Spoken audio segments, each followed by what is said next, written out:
कहानी नर्तकी चुड़ैल। अक्सर इंसान जिस स्थिति में मरते हैं तो उनकी आत्माएं उसी स्थिति में मरने के बाद भी दिखाई देती हैं, क्योंकि आत्माएं अपनी अधूरी इच्छा को पूरी करने के लिए हमेशा कोशिश करती रहती हैं। जब तक अपने लक्ष्य को पूरा नहीं कर लेती तब तक उनकी आत्मा शांत नहीं होती। आज मैं नर्तकी औरत की आत्मा की कहानी सुनाने जा रहा हूँ, जिसकी आत्मा हमेशा नृत्य और संगीत के इर्द गिर्द घूमती रहती है। राजू और मोहन दो भाई थे और उनकी एक बहन थी जिसका नाम सोनी था।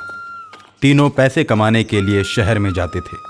राजू ढोलक बजाता था और मोहन डुगडुगी बजाकर लोगों को बुलाता था। जब लोगों की भीड़ जमा हो जाती है तो मोहन गाना गाने लगता है और उसकी बहन सोनी नाचने लगती है। सोनी के घुंघरू की मीठी धुन सुनकर लोग खुश हो जाते हैं और बहुत सारे पैसे देते हैं। तीनों भाई बहन पैसे मिलने पर बहुत ही खुश होते हैं। उसके बाद पैसा और सारा सामान लेकर शाम होने से पहले अपने घर पहुंच जाते हैं। और एक दिन रात के समय सोनी घर के बाहर बगीचे की तरफ डरावनी आवाज सुनती है और आवाज की तरफ खींची चली जाती है। दरवाजा खोलकर उस ओर बढ़ती है जिस ओर से आवाज आ रही होती है। उसके कानों में घुंघरू की मीठी आवाज सुनाई पड़ रही होती है। वो अपने मन में सोचती है, लगता है मुझसे अच्छा नाचने वाली हमें सिखाने के लिए बुला रही है। इसलिए वो तेजी के साथ आवाज की तरफ बढ़ने लगती है। जैसे ही वो पेड़ के पास पहुंचती है, वहां एक सुंदर सी भूतनी दिखाई पड़ती है जो कि बहुत ही सुंदर नाच रही होती है। सोनी को देखते ही वो नाचना बंद कर देती है तो सोनी बोलती है, आप हमें अपने जैसा ही नाचना सिखा दो ना। हाँ ठीक है, मैं तुम्हें नाचना सिखा दूंगी, लेकिन मेरी एक शर्त है, मैं नाचना रात को सिखाती हूँ। अगर तुम्हें मंजूर है तो तुम्हारा स्वागत है। ये तो बहुत ही अच्छी बात है। वैसे भी मुझे दिन में समय नहीं है, मैं रात को सीखने के लिए तैयार हूँ। लेकिन ये बात किसी को बताना मत कि मैं तुम्हें नाचना सिखाती हूँ। अगर तुमने किसी को बताया तो मैं उसी दिन तुम्हें मार दूंगी, क्योंकि मैं इंसान नहीं, एक भूतनी हूँ। भूतनी का नाम सुनते ही सोनी डर जाती है और दौड़कर अपने घर का दरवाजा बंद कर लेती है और सुबह जगने के बाद अपने दोनों भाइयों को रात की सारी घटना बताती है। तो दोनों भाई उससे कहते हैं, तुमने रात को दरवाजा खोलकर घर से बाहर जाकर गलत किया है। अक्सर रात को ही भूत दिखाई देते हैं, तुमने तो एक नई मुसीबत खड़ी कर दी। चलो खैर कोई बात नहीं, आज के बाद हम तीनों एक ही साथ कमरे में सोएंगे। और इसी तरह बात करते करते तीनों शहर की तरफ निकल जाते हैं।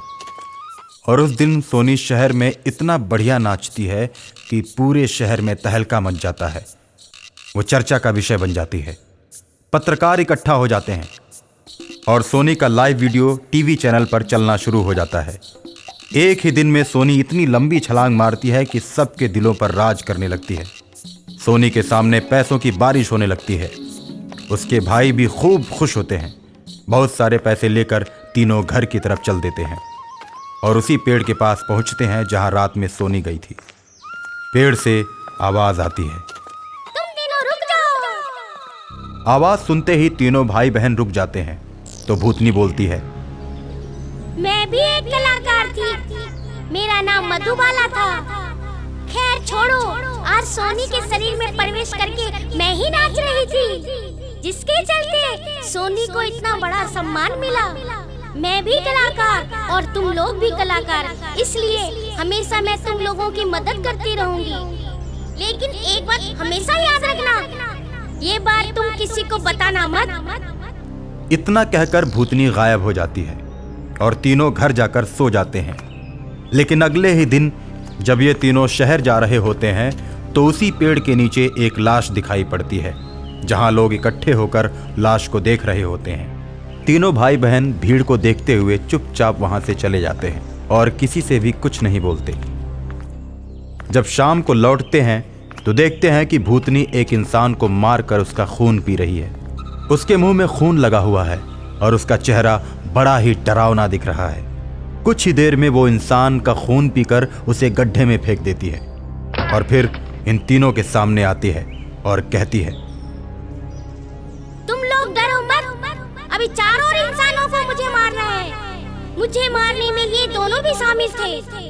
जब मैं मारने वाले अपने 6 कातिलों को मारकर अपना बदला ले लूंगी, तब जाकर मेरी आत्मा मुक्त हो जाएगी, और इसलिए मैं सबको मार रही हूँ। और इतना कहकर भूतनी गायब हो जाती है और ये तीनों भाई बहन अपने घर की तरफ चल देते हैं। भूतनी एक एक करके सभी को मारकर अपना बदला पूरा कर लेती है और अंत में इन तीनों के घर पहुंचती है और कहती है, मेरा बदला पूरा हो गया। मैं जाने से पहले तुम लोगों को ये बात बता देती हूँ। मेरा नाम मधुबाला था। शहर की गिनी चुनी नर्तकियों में मेरी गिनती होती थी, लेकिन जिस समय मैं मुजरा कर रही थी, मेरा मुजरा देखने के लिए 6 दोस्त आए थे, और मुजरा खत्म होने के बाद उन लोगों ने दरवाजा बंद करके मुझे मार दिया, और तभी से मेरी आत्मा भटकने लगी थी। लेकिन आज मैंने सबको मार दिया और अब मेरी आत्मा मुक्त हो गई। अलविदा मेरे दोस्तों, अलविदा।